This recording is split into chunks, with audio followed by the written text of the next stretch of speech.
ராகுல் காந்தி தான் prime minister அப்படின்னு முதல்ல சொல்லி அதை இழுத்துட்டு போனவராக இருக்கட்டும், இந்த இந்தியா கூட்டணியை வந்து ஃபார்ம் பண்ணுறதுல முக்கியமான ஆளாக இருக்குது எல்லாம் வந்து ஸ்டாலின் பண்ணாங்க. லஞ்சம் ஊழல் பெருகி போய் அவங்களுடைய அராஜகம், போலீஸ்காரங்க அங்கே போனால் காசு கொடுக்கறது மட்டும்தான் அப்படி. அதில் நானே நேரடியாக பாதிக்கப்பட்டேன். போலீஸ்கார் வடபள்ளி போலீஸ்காரங்க டிரைவரோட பையங்கிறதுக்காக வந்து நம்ம விளக்க வேண்டிய அவசியம் இல்லை. டிரைவரோட பையங்கிறதுக்காக வந்து உடனே போடணுன்ற அவசியம் இல்லை. போட்டதுனால தவறு இருக்கிறதா தெரியும். சொத்து எனக்கு இவ்வளோ இருக்குது, ஆனால் வெளியில் பொதுமக்கள்கிட்ட வந்து ஐயா நான் ஏழையா அப்படின்னு சொல்லி வந்து எனக்கு ஓட்டு காசு கொடுக்க முடியாது, நான் காசு கொடுக்குற பதில் வந்து விஜயோட முகத்தை காமிக்கிறேன், விஜய் முகத்துக்காக ஓட்டு போடுறேன். எல்லாம் வந்து எல்லாமே ட்ராமா கட்டமைக்கிறது. பிஜேபி ஐடியா தமிழ்நாட்டில் ஃபஸ்ட்டு அதிமுகவை வந்து வழக்கொழிச்சிடுறது. அதிமுக இல்லை, கூட சேர்ந்து ஜெயிச்ச ஆள்களை தயவுச்சா நீங்கள் வந்து முதலமைச்சர் இருக்கீங்க, அதை மறந்துடாதீங்க. வணக்கம். இன்னைக்கு நம்ம கூட அரசியல் ஆய்வாளர் கசாலி இருக்காங்க. வணக்கம் சார், எப்படி இருக்கீங்க? வணக்கம் மார்த்தி மேடம், நல்லா இருக்கேன். நீங்க நல்லா இருக்கீங்களா? நல்லா இருக்கேன் சார். இப்போ தாவேக தலைவர் விஜய் அவர்கள் திமுக தலைவர் ஸ்டாலின் அவர்களை வந்துட்டு தீய சக்தின்னு சொல்லிட்டு இப்ப அவரோட காலில் விழுந்து பிளஸிங் வாங்கியிருக்காரு. இவங்க 2 பேரும் சேர்ந்து திமுகவும் தாவேகாவும் சேர்ந்து அதிமுகவை க்ளோஸ் பண்ண மாதிரி இருக்கு. எப்படி இவங்களும் வரக்கூடாது, பிஜேபியும் உள்ள வரக்கூடாது. இப்ப நடக்கிறது பாத்தீங்கன்னா எல்லாம் ஒரு ஆக்டிங் மாதிரியே இருக்கு. ஆமா, இது ஓவராலா பாத்தீங்கன்னா இதை வந்து எப்படி பிரிச்சு பேசலாம். இவர் வந்து ஆரம்பிச்சு வச்சதே பிஜேபியோட ஒரு அஜெண்டா மாதிரி இருந்தது. ஏன்னா அவர் கூட ஃபர்ஸ்ட் வந்தது யாரு, புசி ஆனந்த். அவர் பிஜேபி சார்பானவர். இது பாண்டிச்சேரியில் அவர் வந்து பொதுச் செயலாளர் வந்தாங்க.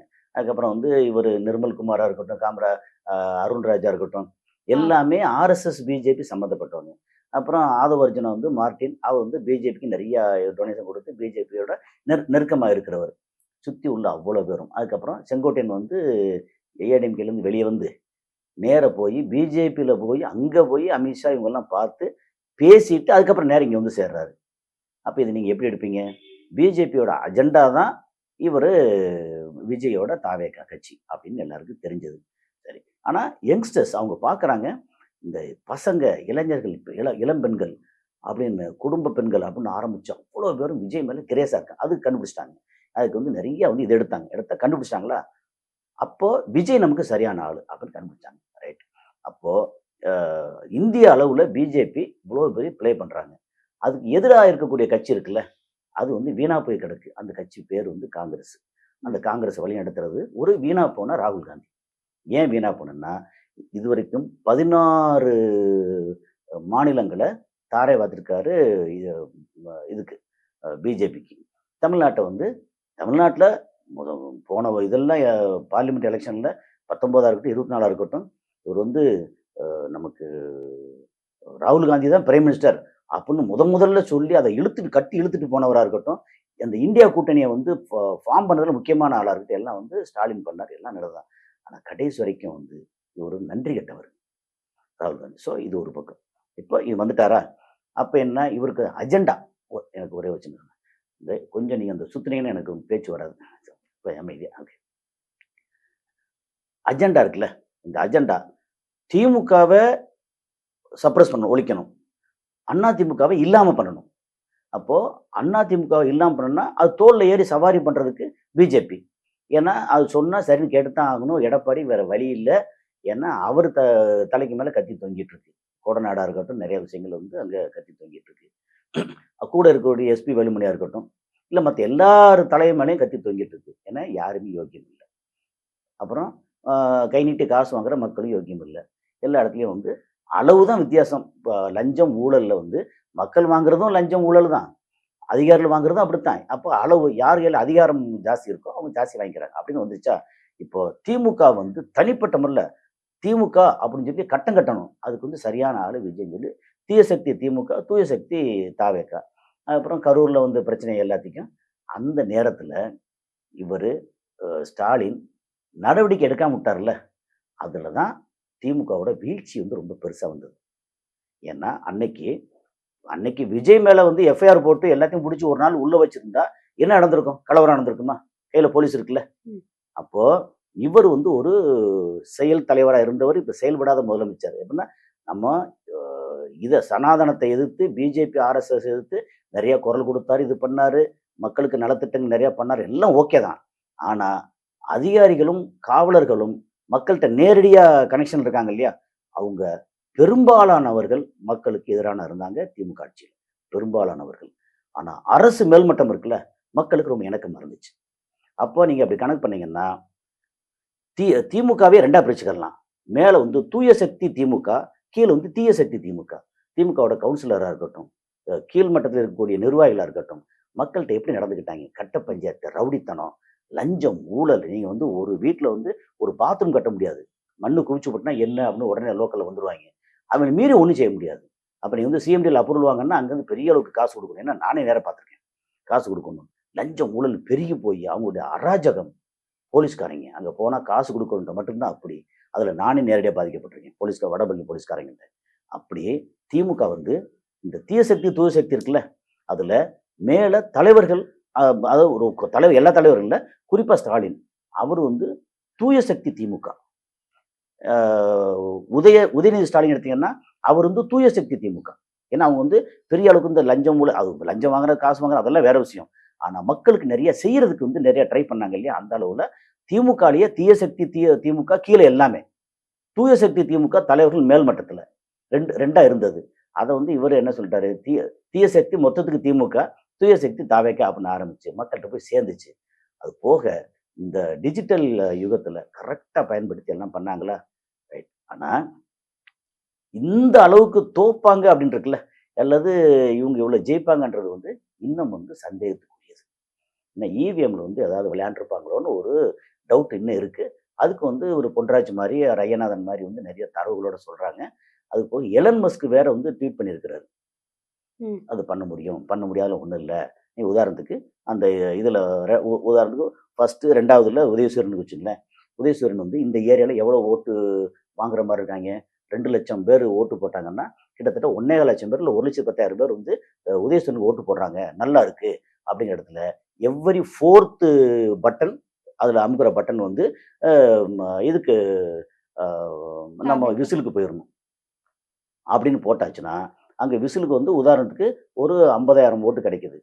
இதுக்கு வந்து ஒரு 1,10,000 ஓட்டு கிடைக்குது. அப்புறம் மத்தவங்களுக்கு எல்லாம் சேர்த்து ஒரு 40,000 ஓட்டு கிடைக்குது. அப்படின்னா, இவருக்கு வந்து எவ்வரி 4த் ஓட்டு அப்படியே வந்து விசிலுக்கு போயிரும். ஆனா உள்ளுக்குள்ள அந்த பேலட் பேப்பர் இது விழுது இல்லையா? அது வந்து உதயசூரியன் தான் விழுந்து கிடக்கும். அப்ப எல்லாத்துலயும் ஒரு 10 இடத்துல முழுசா எண்ணிட்டாலே இதனோட இது தெரிஞ்சிரும். ஆனா பண்ணல. என்ன இது இது வந்து நடக்கும். இது பண்ண முடியும். நீங்க வந்து டேம்பர் பண்ண வேண்டாம். திரும்ப வந்து அதெல்லாம் அந்த இத சிப்ப மாத்த வேண்டாம். அப்புறம் மேல இருந்து இது இருக்கு இல்லையா? வைஃபைல இதெல்லாம் ஒண்ணுமே பண்ண வேண்டாம். நீங்க புரோகிராம் பண்ணும்போதே வந்து இதுல எந்தெந்த தொகுதி அப்படின்னு பார்த்து அந்த தொகுதிக்கு போகுது செக் பண்றாங்கல்ல. பண்ணிட்டு அது எவ்வரி 4த் ஓட்டு வந்து இங்க போகணும். அப்படின்னா 1,10,000 ஓட்டுல வந்து அ 3ல 1 பங்கு. அப்படி எடுத்தா 30,000 ஓட்டுக்கு மேல இங்க போயிருது. அங்க 30,000 ஓட்டு குறைஞ்சிருது. இங்க 30,000 ஓட்டு ஏறிருது.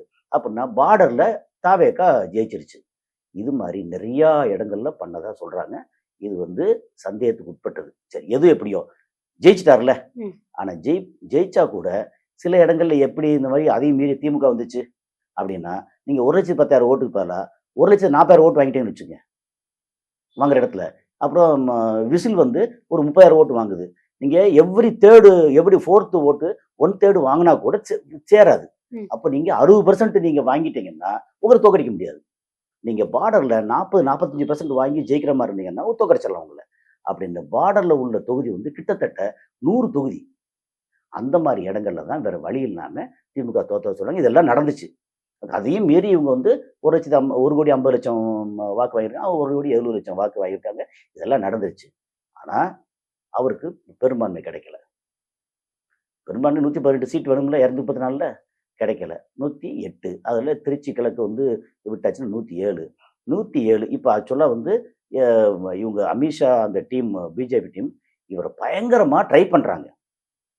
எப்படியாவது அதிமுகவோட கூட்டணி ஆட்சி அப்படி பண்ணலாம்னா இவரு முடியாதுன்றாரு. கொஞ்சம் ஓரளவுக்கு இவரும் வந்து யோசிச்சு பார்த்து நம்மள வந்து சொல்லி முடிச்சுருவாங்களே. அந்த பட்னாவிஸ் இதுல மகாராஷ்டிரால வந்த மாரி நம்மளையும் பண்ணிருவாங்களே அப்படின்னு கொஞ்சம் யோசிச்சு இல்லன்றாங்க.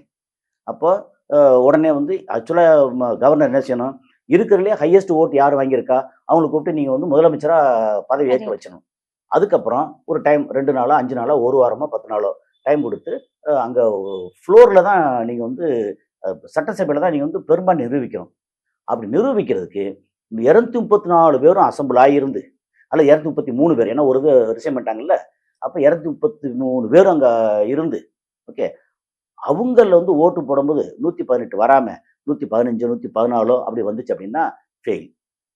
அடுத்து இன்னொரு சான்ஸ் கொடுக்கலாம், அல்லது இன்னொரு தேர்தல் அனௌன்ஸ் பண்ணலாம்.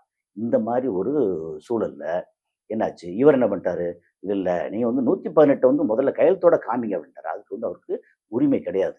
ஏன்னா எப்பவுமே வந்து பிஜேபியோட கவர்னர்கள் இருக்காங்கல்ல, நமக்கு முன்னாடி 4 வருஷம் ஆர்.என். ரவி என்ன பாடுபடுத்தினார்.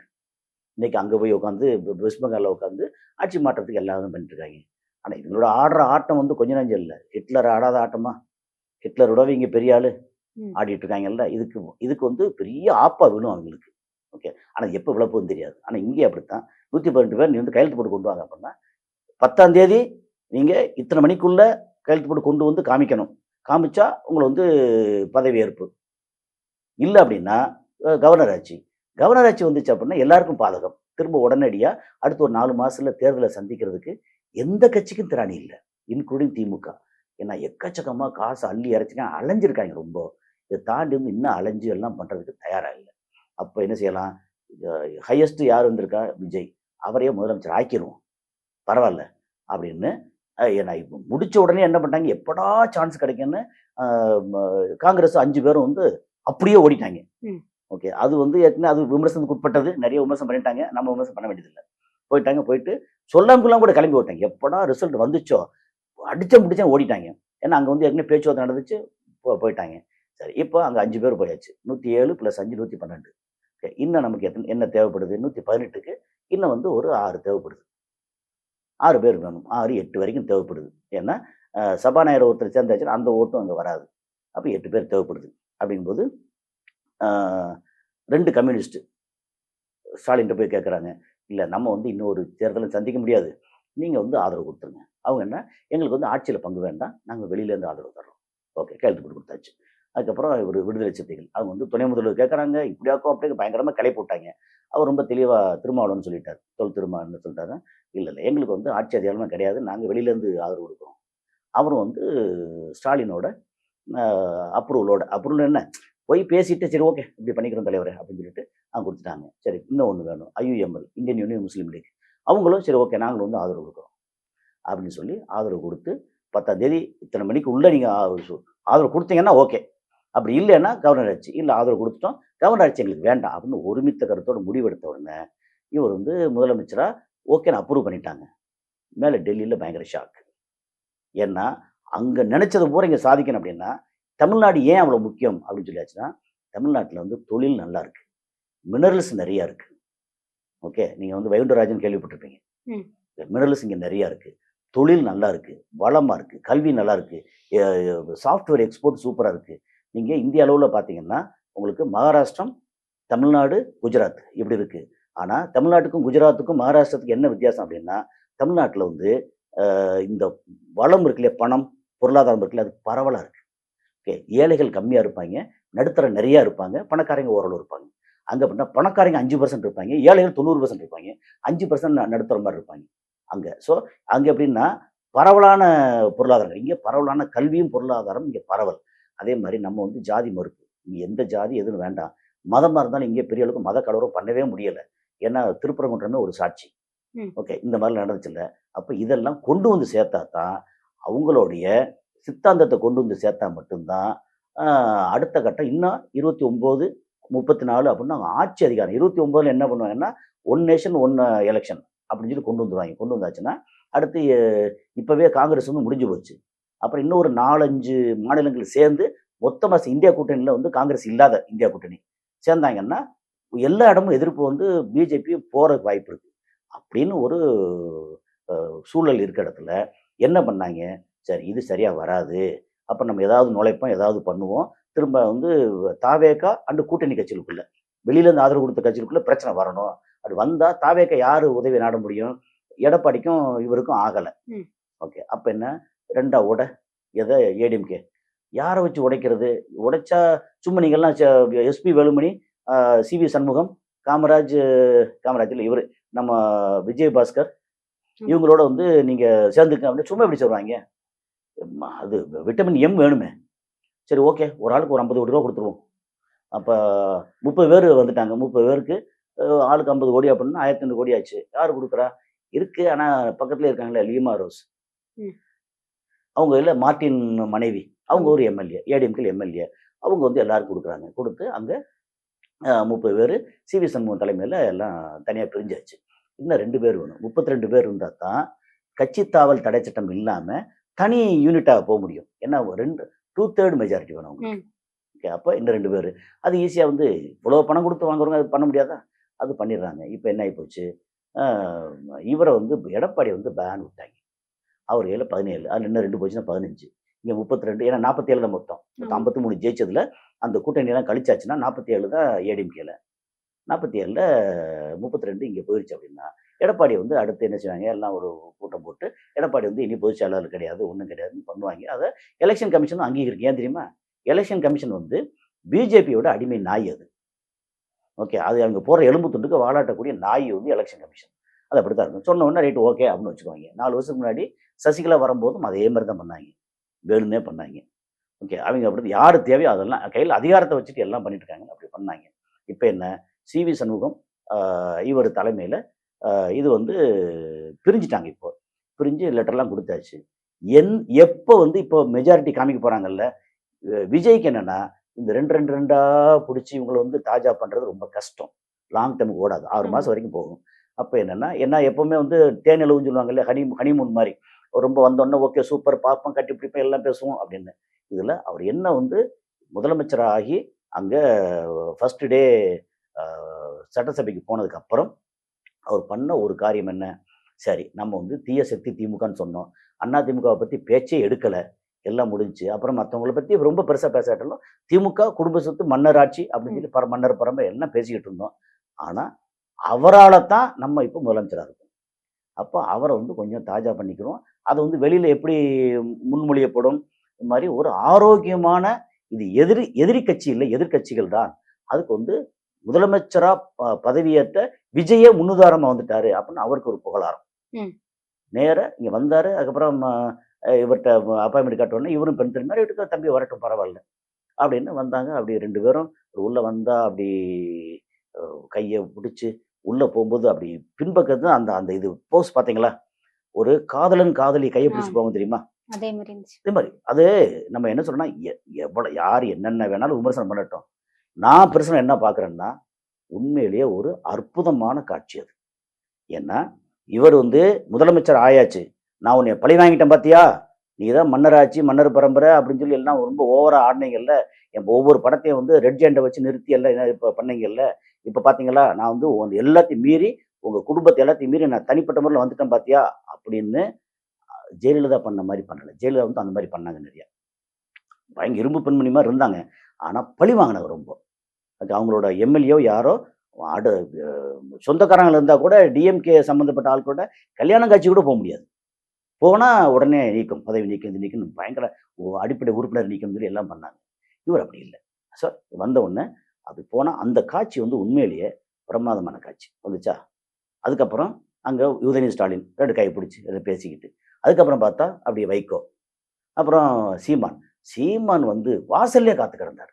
ம். தம்பி வரான்னு கட்டி புடிச்சு, சால்வ போத்தி, இத போத்தி. அப்படிங்கும்போது இது என்னன்னா, "ஏய் தம்பி நீ ஒண்ணு ரோட்டுக்கு அந்த பக்கமா நில்லு. இல்ல ரோட்டுக்கு இந்த பக்கமா நில்லு.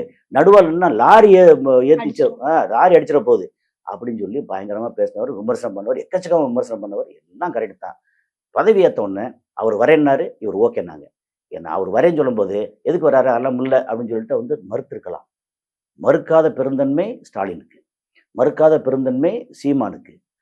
வைகோ வந்து சொல்ல வேண்டியதில்ல. அது போயிரும். மறுக்க மாட்டாங்க அவங்க. இந்த பெரிய இடத்துல வந்து ஏன்னா இவங்கள டார்கெட் பண்ணி அடிச்சிருக்காங்க. அடிச்சதுக்கு அப்புறம் மறுக்கலைல்ல. இது வந்து தமிழ்நாட்டுக்கு உண்மையிலேயே நம்ம சொல்றது ஒரு மிக ஆரோக்கியமான ஒரு நல்ல முன்னெடுப்பு. அதே மாரி 2வது நாள் சட்டசபையில பார்த்தீங்கன்னா, இவர வந்து தேர்ந்தெடுக்கணும் சபாநாயகர. அதுல 2 பேரும் கைய பிடிச்சு அவை முன்னவரும், எதிர்க்கட்சி தலைவரும் அ மு மு பண்ணது. அப்புறம் எதுக்கு கைபிடிச்சு பண்ணாங்க. அதுக்கு ஒரு குட்டி கதை சொன்னா, அருமையான கதை சொன்னாரு. அதுக்கப்புறம் எதிர்க்கட்சி தலைவர் வந்து அவரு பேச்சுல வந்து, நான் அவரு சபாநாயகரா இருக்கட்டும், நானா இருக்கட்டும், முதலமைச்சரா இருக்கட்டும் 3 பேரும் ஒரே காலேஜ், லேலா காலேஜ். ம். எல்லாம் அது நல்லா இருந்துச்சு. அப்ப என்னன்னா, நாங்க வந்து எதிர்க்கட்சி ஆரோக்கியமா செயல்படுவோம். நீங்க இப்ப வந்திருக்கீங்க, உங்களுக்கு வாழ்த்து. ஆனா நாங்க தான் முன்னோடி உங்களுக்கு நாங்க சீனியர் அப்படின்னு சொல்லி ரொம்ப கலகலப்பா ஜாலியா எல்லாம் போச்சு இல்லையா?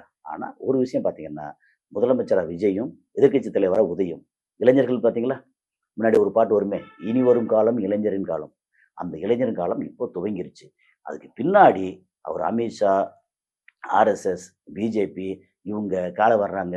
அப்புறம் இவர் வந்து ஆதவ அர்ஜுனா நெறைய பிளான் பண்றாரு. அங்க லியோமோரஸ் பண்றாங்க, இது பண்றாங்க. எல்லாத்தையும் தாண்டி இளைஞர்கள் அங்க அங்க இருக்காங்க. தமிழ்நாட்டு மக்கள் வந்து பார்க்குறாங்க. என்ன நடக்க போகுதுன்னு. என்ன நடந்தாலும் ஃபர்ஸ்ட் திங் என்ன பண்ணிட்டாரு, 717 கடைகள் 2 வாரத்துக்குள்ள மூடப்படும். அதுல நேத்தே 50 கடைய மூடிட்டாங்க. விட்டாங்க. ஆமா. ஸோ நல்ல விஷயங்கள் ஆரம்பிச்சிருக்காங்க. போதை கலாச்சாரத்துக்காக தனியா கையெழுத்து போட்டிருக்காங்க. பெண்கள் பாதுகாப்பு அப்படின்னு கையெழுத்து போட்டிருக்காங்க. ஆமா. இன்னொன்னு அதுக்கப்புறம் கொஞ்ச நாளுக்கு அப்புறம் வந்து பெண்கள்ட்ட இருந்து ஆண்களுக்கு பாதுகாப்புன்னு இனி ஏதாவது போட வேண்டியவர்னு நினைக்கிறேன். ஏன்னா இங்க சென்னையில பார்த்தீங்கன்னா, அந்த ஒரு கலாச்சாரம் நெறைய இருக்கு. அதையும் நம்ம வந்து ஓடிட்டு காமிக்கணும். ஓகே. அது அது வெளிய தெரியாத அளவுக்கு இருக்கு அங்க. ஸோ இந்த மாரி பாதுகாப்பு, மக்களுக்கு பாதுகாப்பு. நீங்க துபாயில போனீங்கன்னா, ராத்திரி 12 மணிக்கு போனாலும், யாரும் செயின் எடுத்துட்டு போறது எதுவும் பண்ண மாட்டாங்க. அந்த காந்தி கண்ட கனவு துபாயில உண்டு. அது வந்து இங்கே வந்தாலும், அந்த கம்பேரிட்டிவ்லி தமிழ்நாடு வந்து பாதுகாப்புல இதெல்லாம் ஓகே தான். ஆனா போலீஸ்காரங்க வந்து கேவலமா இருக்காங்க. பெரும்பாலான போலீஸ்காரர்கள். லஞ்சம் வாங்குறதுல இருந்து, எளிய மக்கள வதைக்கிறதுல இருந்து, திமுக ஆட்சியே கேவலமா இருந்தாங்க. அத வந்து அட்லீஸ்ட் இங்க களையறதுக்கு எல்லாம் ரெடி பண்றாங்க அப்படின்னு சொல்லி கேள்விப்படுறோம். அப்படிங்கிறது இப்போ இந்த ஆட்சி துவக்கம் வந்து நல்லா இருக்கு. இப்போ எனி டைம் இத மெஜாரிட்டி நிரூபிக்கிற நேரத்துல, இவரு சி.வி. சண்முகம் தலைமையில் இருக்கக்கூடிய இந்த ஆட்சி, அந்த டீம் ஓகே. அந்த எம்எல்ஏக்கள் டீம் வந்து ஏடிஎம்கே இங்க வந்து சேரப்போகுதா? அப்படிங்கிறது ஒரு கேள்விக்குறி. மெஜாரிட்டி வந்து என்னைக்கு நாளைக்கு முன்னாடி ஏதோ பண்ண சொன்னாங்க. இன்னைக்கு சார். இன்னைக்கு மெஜாரிட்டி இப்போ இந்த தேதி. இன்னைக்கு பண்றதுல சேர்ந்து அவங்களும் சேர்ந்து வரேன்னு சொல்லியிருக்காங்க. அத இவர் அக்செப்ட் பண்றாரா? இல்லையா? ஒன்ஸ் இந்த மெஜாரிட்டி பண்ணிட்டாரா, அதுக்கு அடுத்து வந்து யாராவது வந்து மெ திரும்ப மெஜாரிட்டி ப்ரூவ் பண்றதுக்கு லெட்டர் குடுத்தா மட்டும் தான். அதனால அது வரைக்கும் பிரச்சனை இல்ல. அது பாட்டுக்கு ஓடும். அப்புறம் குடுக்குற ஒரு விஷயத்தையும் வந்து தமிழ் தாய் வாழ்த்து 3வது இடத்துக்கு போயிருச்சுன்னு வந்துச்சு. உடனே வந்து இல்ல நாங்க இனிமே பார்த்துக்குறோம் அப்படின்னு சொல்லி அதுக்கு வந்து பதில் வேற சொல்லிட்டாங்க. அப்படிங்கிறது ஒரு சமாதானமா, இந்த மாரி ஒரு ஸ்ட்ராங்கான எதிர்க்கட்சி இருக்கிறது நம்மளுடைய ஜனநாயகத்துக்கு ரொம்ப ஆரோக்கியமானது. இஷ்டத்துக்கு தாந்தோண்டித்தனமா பண்ண முடியாது. இப்ப மேல வந்து இவங்க பிஜேபி பண்றாங்கல்ல, இஷ்டத்துக்கு பண்றாங்கல்ல, அது மாரி பண்ண முடியாது. ஆனா கல்விக் கொள்கை நமக்கு மும்மொழி கொள்கையா இருக்கட்டும், சனாதன டைப் கல்வியா இருக்கட்டும், அதெல்லாம் இனி உள்ள கொஞ்சம் கொஞ்சமா வர ஆரம்பிக்கும். அதுக்கப்புறம் அம்பானி, அதானியோட கரங்கள் இங்க ரொம்ப நீளும். அப்புறம் நமக்கான வாழ்க்கை நமக்கு வந்து குஜராத்ல இருந்து வெளியில இருக்காங்கல்ல, ஏழை பாழைகள் இருக்காங்க. பீகார் மாரி, ஒரிஸ்ஸா மாரி, அது மாரி தமிழ்நாட்டுக்காரங்கள ஆக்க போறாங்க. ஆக்காத அளவுக்கு இவங்க விழிப்பா தான் இருப்பாங்க. ஏன்னா டிஎம்கே வந்து ரொம்ப ஸ்ட்ராங்கா எதிர்க்கட்சியா இருக்கும். அப்போ பிரச்சனைகள் ஓரளவுக்கு மேல வந்தா பிரச்சனை வரும். இல்லன்னா உருவி விட்டுருவாய்ங்க. அ இத ஆட்சி கூட கூட்டணி உருவி விட்டாங்கன்னா, உடனே இந்த கூட்டம் வந்து போய் சேரணும். அப்படி சேரும்போது என்ன பிரச்சனை, எது பிரச்சனை தெரியல. ஆனா எதிர்காலம் அதாவது நல்ல விதமா நடக்கணும். திமுக பண்ண நலத்திட்டங்கள் எல்லாம் கன்டின்யூ ஆகணும். அதுக்கப்புறம் திமுக பண்ண தவறுகள் இருக்குல்ல, எளிய மக்கள் வந்து வதைச்சது, லஞ்சம், ஊழல் ரொம்ப பெருக்கெடுத்து ஓடுனது, அராஜகங்கள் இதெல்லாம் கொஞ்சம் குறைச்சாச்சுன்னா, இந்த ஆட்சி வந்து எல்லாரையும் விட சிறந்த ஆட்சியா இருக்கும். அப்படிங்கிறது தான் இதோட இன்னைக்கு நம்ம கரண்ட்ல நடந்துட்டு இருக்க இது சொல்லுது. இப்ப அமமுக கட்சியில இருந்த காமராஜ் அவர்கள அடிப்படை உறுப்பினர்ல இருந்து நீக்கியிருக்காரு டிடிவி தினகரன். ஆமா. தாவேகாவுக்கு ஆதரவு குடுத்ததால தான் நான் அப்படி தூக்கிட்டோம் அப்படின்னு சொல்லியிருக்காங்க. என்ன முதல்ல தாவேக்கு ஆதரவு வந்து குடுக்கலைன்னாரு, கொடுத்தேன்னாரு. உடனே ஒரு அது ஒரு பெரிய பிளே. ட்ரை பண்றாங்க. என்னன்னா, நாளைக்கு வந்து இந்த கட்சிய தாவேக்காவ வந்து பிஜேபி கவுக்கணும் அப்படின்னா, நீங்க இந்த மாரி தப்பா பண்ணீங்க அப்படின்னு கவுக்குறதுக்கு இது ஒரு வழி. அவர் கவர்னர்ட்ட ஏற்கனவே லெட்டர் குடுத்துருக்கேன். நான் திரும்ப வந்து சொல்றேன். இந்த மாரி தவறா பயன்படுத்துனாங்க அப்படின்னு சொல்லி, அவர் வந்து சொன்னாரு. அதுக்கிடையில இவரே என்ன சொல்லிட்டாரு, நேரடியா வந்து இல்ல நான் தான் அங்க போறேன். எங்க தலைவர் விட மாட்டார் அப்படின்னு சொல்லி ரொம்ப இதா ஆதரவு குடுக்க போறேன் அப்படின்னு.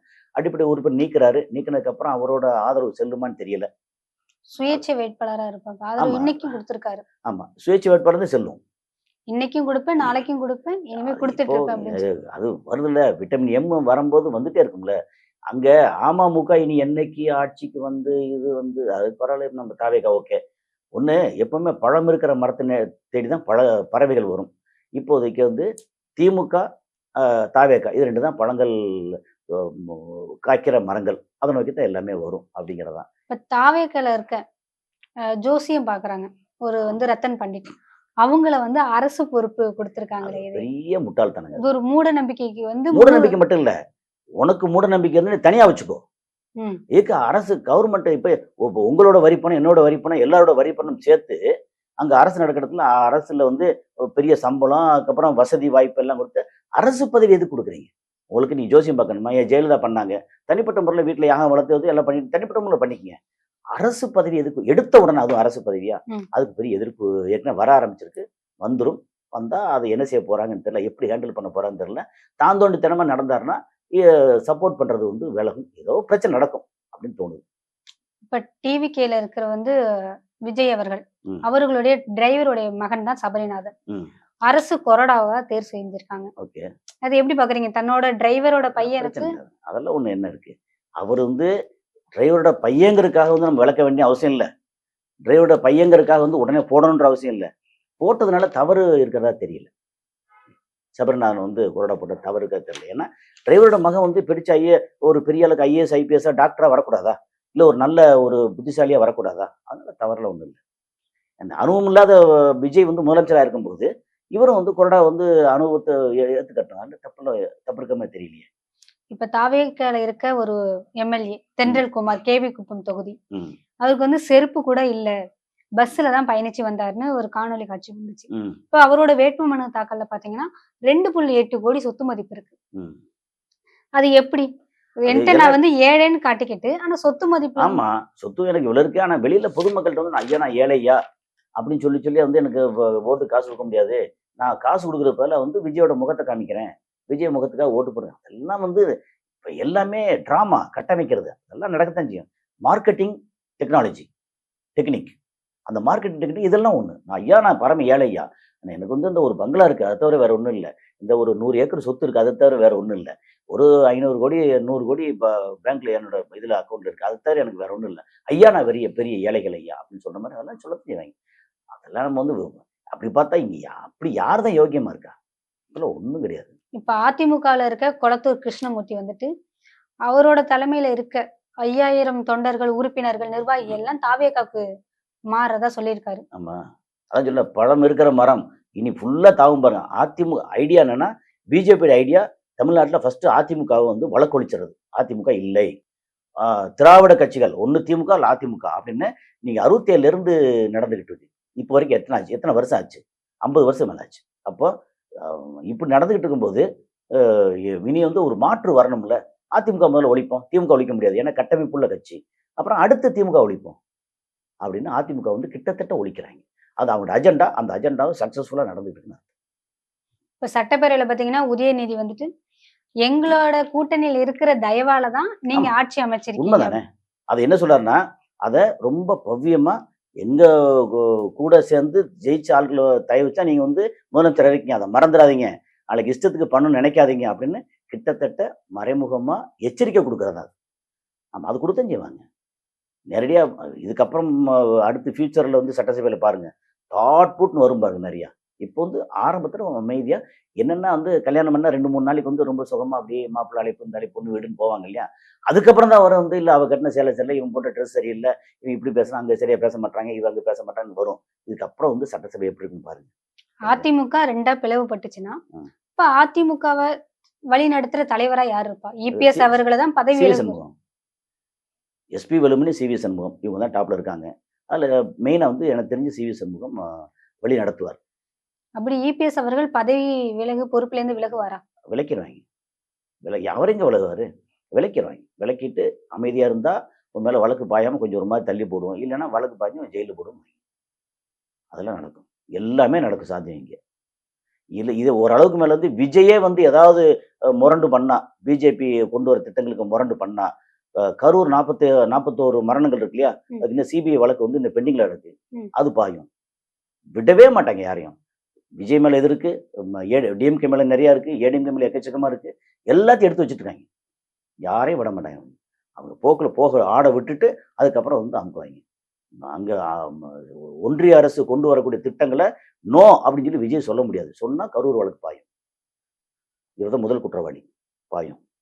இப்ப பிஜேபி உள்ள வரும். கண்டிப்பா வரும். இப்ப வராம 2029ல பாராளுமன்ற எலக்ஷன்ல வந்து ஃபுல்லா உள்ள வந்துரும்.